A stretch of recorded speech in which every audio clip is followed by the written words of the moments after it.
Hello everyone and welcome to Anything Geek. My name is Zero and we are at the end of our OP05 breakdown. We've already done red, green, blue, purple and black, and all that's left now is yellow. So if you haven't, make sure you check all those videos out and let's see what yellow has to offer in OP05. And the first card is gonna be a leader, which is NL, and that's one of the cards that as soon as I saw it, I knew I wanted to play it. He only has 4 life, but his effect compensates for that. During the opponent's turn, once per turn, when your life hits 0, you may add the top card of your deck to your life and then discard 1 card from your hand. So he has a kind of revive thing going.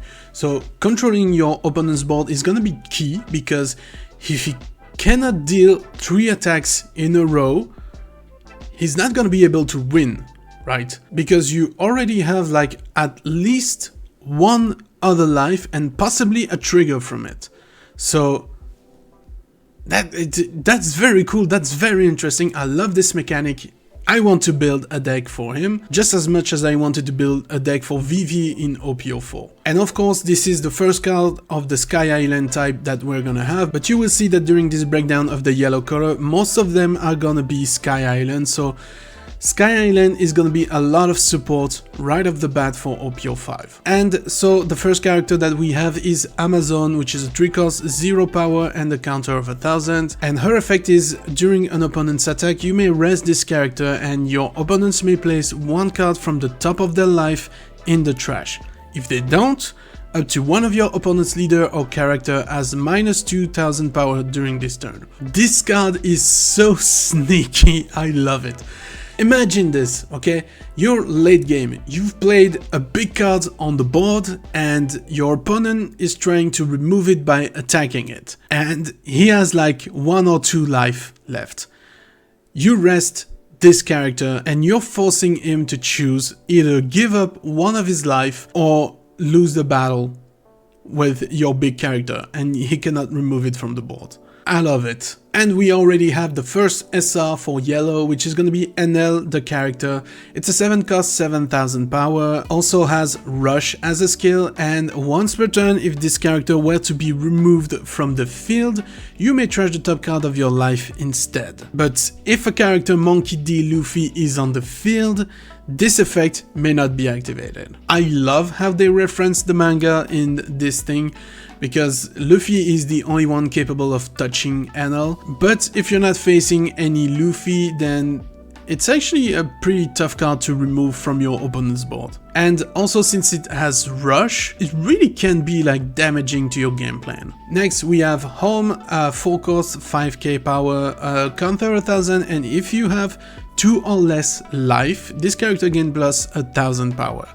Also has an on-play effect. You can look at the top 5 cards from your deck, reveal up to 1 holy cards and add it to your hand, then you can place the rest on the bottom of the deck. And then you can play the holy card from your hand. And yes, we have a vanilla card Holy that's later in the set, we'll get to it soon enough, but just know that you can play this card for free. Next we have Gadatsu, which is a 5 cost, 6k power with a counter of 1000, and actually a non-play effect that's KO up to 1 of your opponent character with a cost equal to or less than their life. I see this kind of as sneaky as Amazon, because if you leave your opponents with life, that means you can KO more things on the board, and early game we often don't really attack into life because we want to starve the opponents of cards, and attacking his life actually gets him more options in hand. So I think this is definitely a good card. Next we have Kotori, which is a card that goes in tandem with 2 other cards that we're gonna see right after.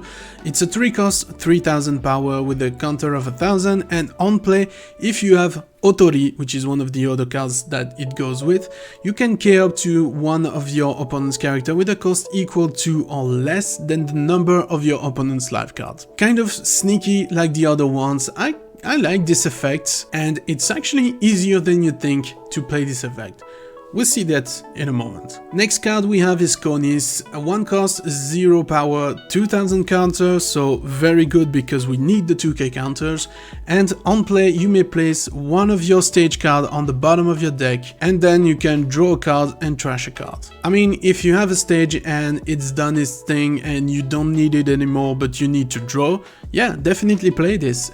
Also, it's a 2k counter, you know you need this in all your decks, so yeah, it's a good card. Next we have Satori, which is a 5 cost, 5k power, counter 2000 and a trigger. You may trash 1 card from your hand and play this card. So 2k counter is good, and trigger, play this card in any turn, is good because it gives you presence on the board if you need to overturn the situation because your opponent has the upper hand. Very good in my opinion, deserves a spot in Sky Island deck. Next we have Shura, it's a 2 cost, 2000 power and a counter of 1000, and an on-play effect, look at the 5 cards from the top of your deck and reveal up to 1 Sky Island type cards other than Shura and add it to your hand. Then you can return the rest at the bottom of the deck in any order, and it has a trigger, play this card. So you do not pay any costs like trash a card and play this card. No, you can play your searcher for free if it comes from the life. Very good. The only thing it would be missing at this point is a 2k counter, but it already has a 1k counter, so that's still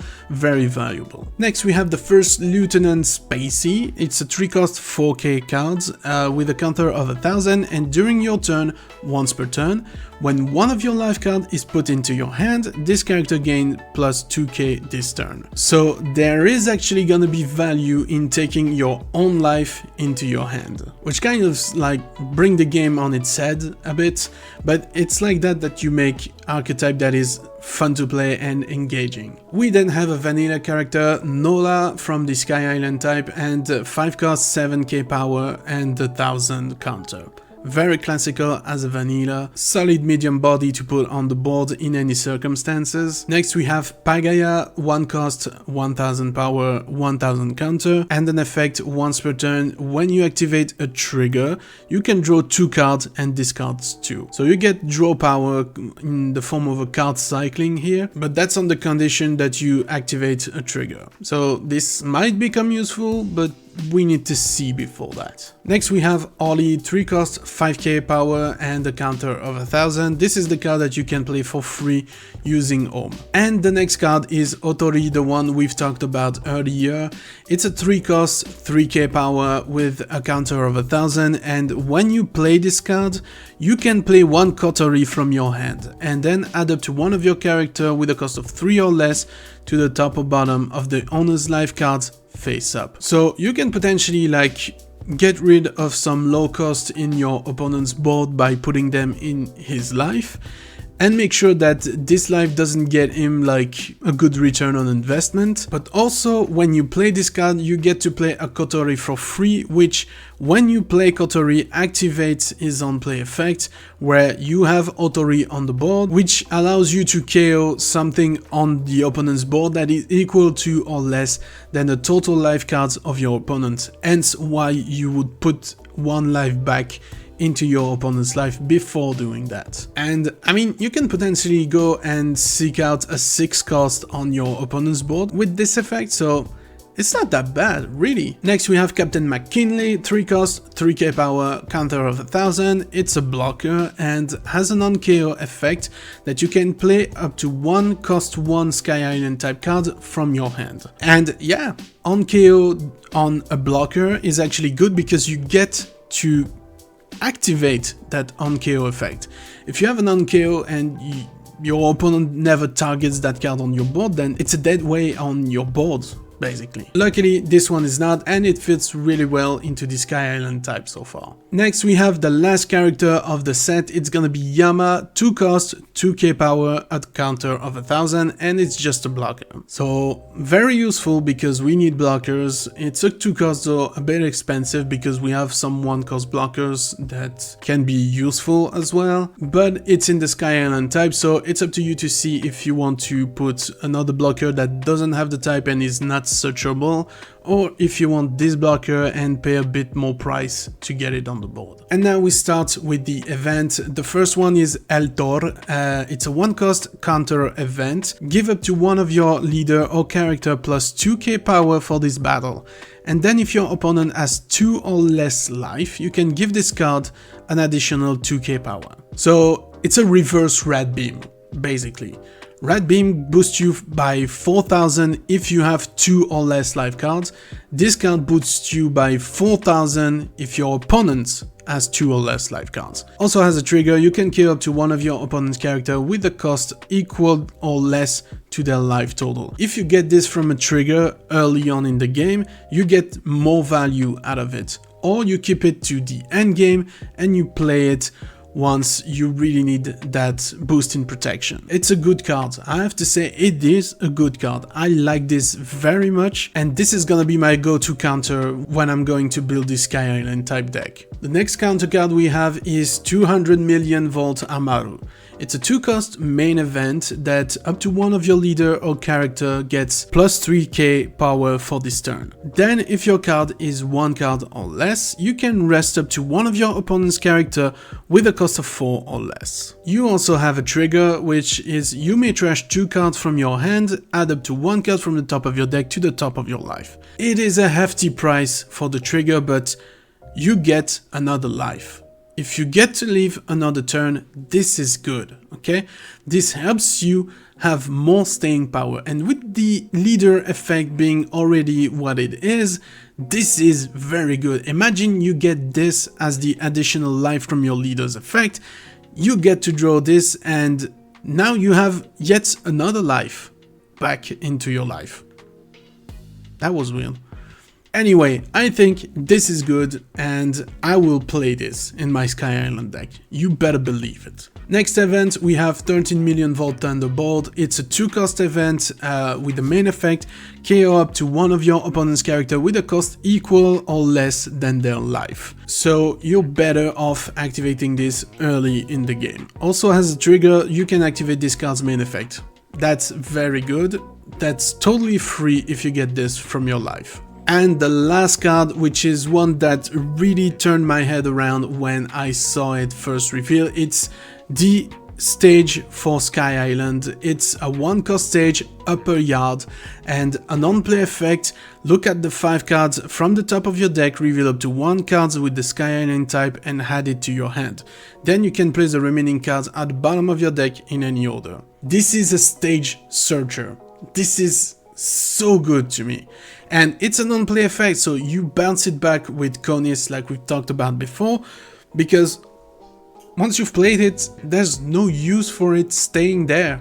So you can bounce it back and play another upper yard on top of it, but at least it's not gonna be trashed like the other one, and you get a chance at playing this at another time in the game. There is an argument to have that at least when it's a non-play effect on a character that you get to be able to search, you have presence on the board, and for an aggro deck like Zoro Rush, where you play a ton of local cards and then you boost them up and you attack with the board, yes, it is efficient, but this is not the game plan here, so I think this definitely has a place in the game. But that is gonna be it, guys. These are all the yellow cards coming for OP05, so make sure to let me know down in the comment section below which one was your favorite, or maybe you're more interested in one of the other colors. Leave me all that in the comment section below. But anyway, guys, thank you very much for watching, and if you're still here, that means the video was at the very least entertaining to you, so please leave a like and also subscribe to the channel and hit the notification bell to never miss anything geek. Bye, guys.